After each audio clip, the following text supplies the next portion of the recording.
আসসালামু আলাইকুম সবাইকে, সালাম শুভেচ্ছা জানাই। আবারও টরন্টোতে তুষারপাত হচ্ছে। আজকে মার্চের 13 তারিখ, 24শে রমজান। কিছুক্ষণ আগেও এই রাস্তা, মাটি সব কিছু একদম পরিষ্কার পরিচ্ছন্ন ছিল।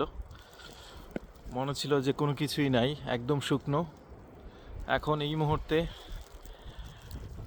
আবার ধবধবে সাদা। পড়বে আজকে সন্ধ্যা পর্যন্ত।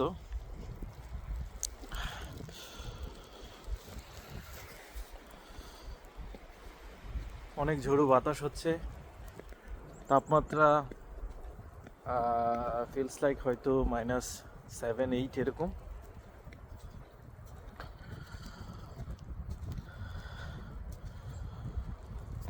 এই যে দেখতে পাচ্ছেন, সম্পূর্ণ ধবধবে সাদা।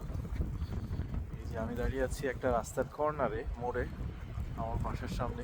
এই যে এটা চলে গেছে ওখানে সোজা এখানে। সবাই ভালো থাকবেন, আল্লাহ হাফেজ।